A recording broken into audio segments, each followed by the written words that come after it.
Hi, so good day to each and everyone. My name is Alinite Kayalala, and for today's video, I am going to share or to discuss my topic, which is the project scope management and also the time project management. So, to begin with, to be continue pala kasi na-report na ito ng yung unang part is na-report na ng first reporter, and now we are now going to proceed what is the meaning of the project scope management and the project time management. Okay, so in the first place, alam naman natin ang paggawa ng proyekto or sa isang in a certain organization, it's very difficult to make a project. Hindi agad-agad tatanggapin, no?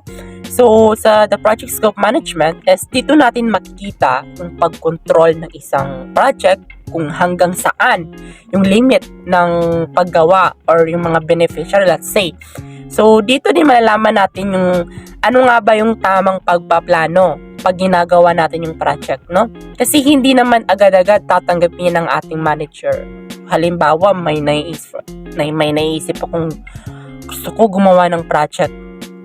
So, tanong, agad-agad ba tatanggapin? Hindi. May mga proseso pa na pagdadaanan upang, hopefully matanggap yung project na gusto mong ibahagi sa ating mga sa iyong grupo or organization.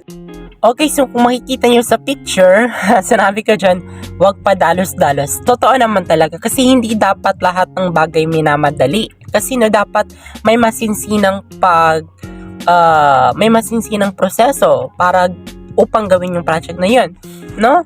So, halimbawa, gusto mo kasi may nakita kang may mga tao dyan na parang need nila yung parang halimbawa certain children, parang gusto mo magpa-feeding program. So, hindi naman dapat agad-agad bibili ka tapos gagawa, ay tulungan niyo ako dito kasi dapat yung project na yun is, mamaya sasabihin ko, is dapat pinag-aayunan ng mga bilateral or dalawang tao or multilateral agency, no? Okay, at saka lahat is may oras. So, hindi dapat minamadali ang lahat kasi the more na minamadali natin lahat ng bagay is mas nawawala ng saysay. Joke lang. Okay, so proceed tayo. So, the project scope management, this is the beginning of the project and the most critical aspect that the project management process. Kasi, halimbawa, so, for instance, tulad ko, I have my organization, which is the Cotabato City Tribe People Youth Organization. So, we try to propose sa ACTED together with the partnership with the ACTED agency. So, we tried to propose a project proposal.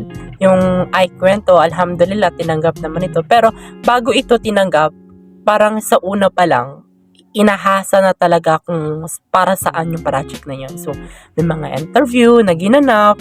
So, kasi critical aspect kasi yung pinakaunang project na critical aspects in the project scope management. Kasi titignan nila kung hanggang saan yung mga beneficiaries ng aming proyekto. Kung sino-sino nga ba yung makikinabang, ano-ano yung magiging solution, or baka naman yung project na ginawa namin is baka mas makasira pa imbis na makatulong is mas makasira pa. So, yun yung mga iniiwasan ng ibang agency or ibang organization na mangyari.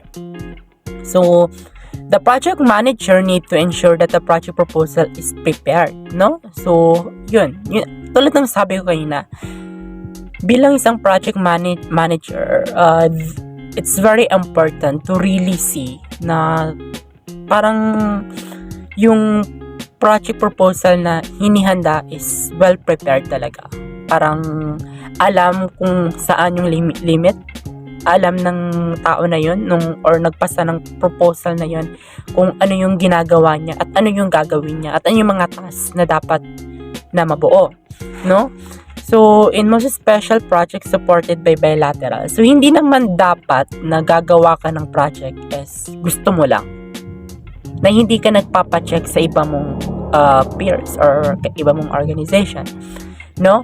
So, it's very important pag gagawa ka ng isang title proposal or project proposal rather, is dapat pinag-aayunan yung bilang grupo. So, hindi porket bida-bida ka, gusto mo na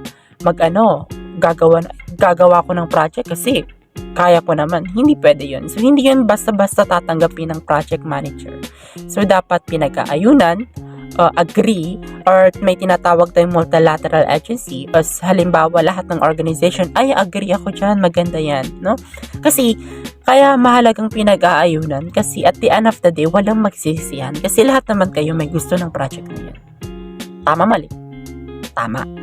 Okay, so may tinatawag din na logical frame. So ang logical frame is parang ito yung, if I'm not mistaken, is ito yung constitution by law o dapat nakalagay sa project na yun yung mga vision, mission ng iyong organization kung konektado ba sa inyong organization. For instance, yung organization namin is all about Thai people, youth organization. So, madalas, ang ginagawa naming project is para sa mga Thai people. Alangan naman gagawa kami ng project about sa mga single parents. So, masyadong hindi siya siguro may mga ibang organization para doon. Pero, yung organization namin is we only focus on the Thai people.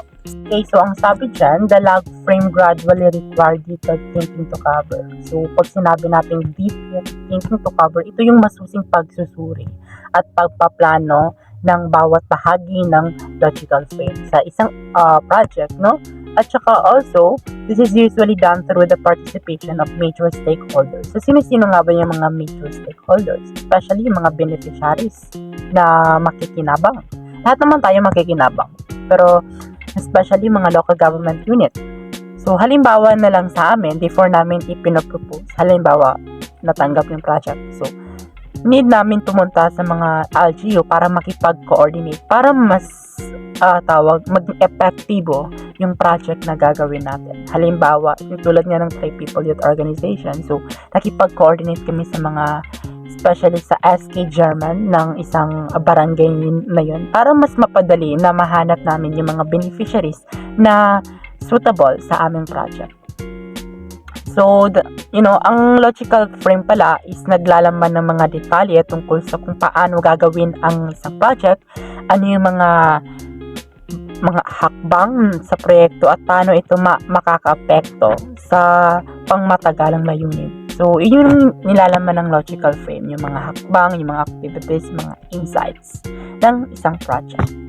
Okay, so the exercise includes the following concerns. So, nakikita nyo naman dyan is, number 1, why it should be done.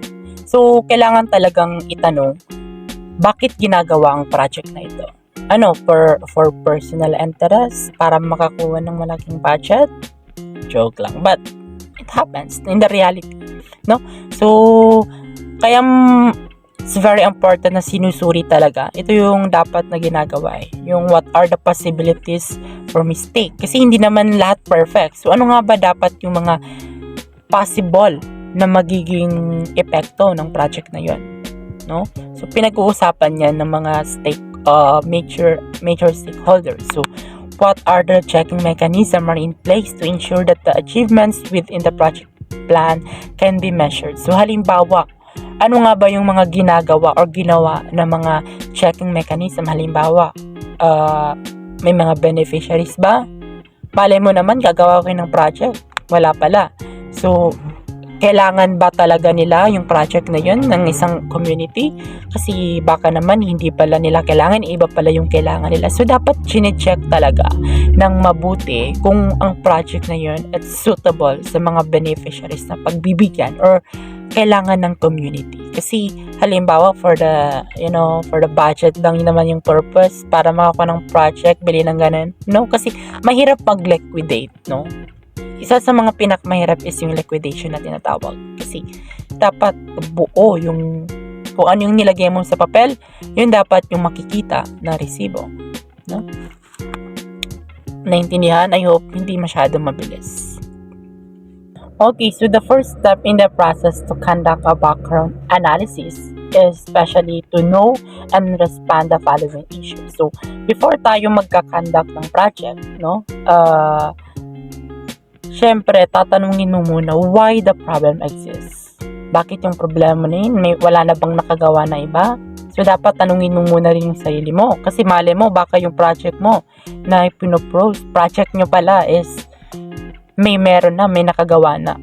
No? Why the problem exists? Bakit nag-exist yung problema na yun? Inaas dapat yun. Hindi lang kasi dapat tayo bibigyan ng proyekto without asking or gathering data gathering na kailangan talaga nila yung project na yun.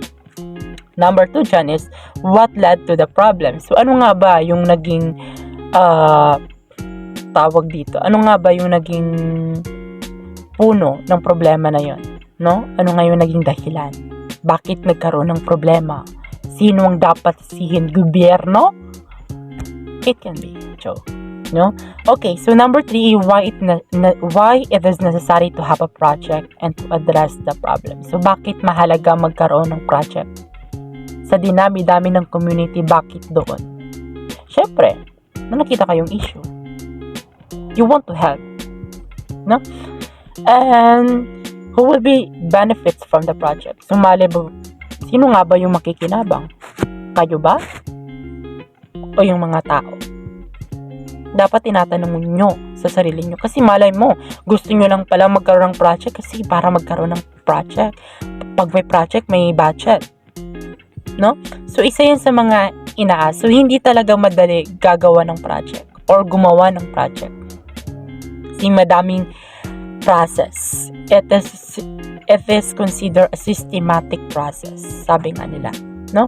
So, why another project might not be more successful than this project? So, it's very simple. Kasi baka yung iba, gumawa ng project is hindi pinagdaanan yung tinatawag ng logical frame na tinutukoy ko kanina.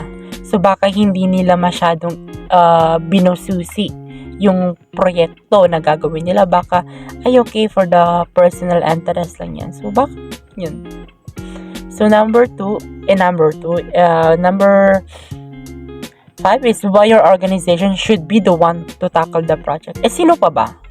So, halimbawa, yung proyekto nyo is yung project na yun is aligned sa vision and mission ng iyong organization. So, yun, pwede kayong may karapatan kayo. Kasi yung nakasulat sa CBL ninyo, if ever na meron kayo. Or, let's say, yung vision and mission or your goal ng inyong organization. No? So, it's very important talaga na yung project na ginagawa natin is aligned sa mission and vision or goal ng ating organization. Kasi mas napapabilis nito yung pagproseso ng mga project na ginagawa natin. And who are the stakeholders? Sino nga ba yung mga kasama or magiging kasama nyo, katuwang ninyo sa paggawa ng proyekto na ito? Dapat inaalam nyo nito bago kayo nagkakandak ng isang project. Pero I think naman, before naman talaga kayo magkakaroon ng project, bibisitahin nyo muna yung mga possible major stakeholders na magiging katuwang ninyo sa paggawa ng project na yun. So, lastly, what project might achieve? So, ano nga ba, after ng paggawa, ano nga ba magiging ma-empowered ba yung dapat na ma-empowered or mas magiging magkakaroon sila ng low esteem, self-esteem rather, no? So, dapat yung project na ginagawa ninyo is makakatulong talaga. Malay mo naman, baka gumawa kayo ng project is imbis na na-empower yung mga youth is mas nagkaroon ng nawala ng confidence. Kasi malay nyo, ang tataray ninyo. Kasi hindi natin naiwasan sa isang organization. May mga matataray talaga yun eh. Akala mo naman, siya yung gumawa ng project. Diyan ako minsan naiinis ako dyan. Minsan pag nagkakaroon kami ng seminar, may mga nag-a-assist syempre. Akala mo sila yung boss. Pero minsan naiirita ako sa mga ganun. Alam ba talaga nila yung goal or mission and vision ng organization nila?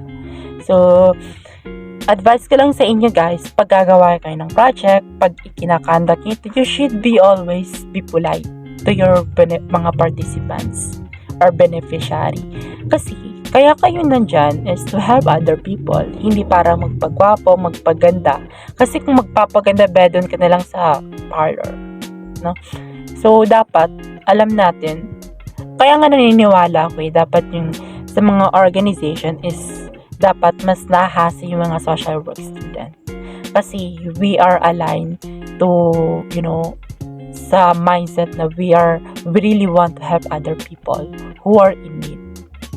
So, dapat, hopefully, may mga organization din kayo na sinasalihan para at the end of the day, hindi na kayo mahihirapan paano pa mag-process kung ano yung mga dapat na ginagawa ninyo pag may project ng inyong organization. Pero I believe that lahat naman natututunan yan, no? Alright, so dito nagtatapos ang aking topic. I hope may natutunan kayo kahit pa paano, kahit masyadong mabilis yung pag-explain, i-rewind nyo na lang, i-replay nyo na lang, no? Kasi, yun, na-explain ko na rin lahat yung topic ko. Pero, ang mahalaga kasi, hindi naman dapat lahat nito dapat, no? Dapat pusisiin. Pero ang mahalaga, alam mo kung para saan yung project na yun.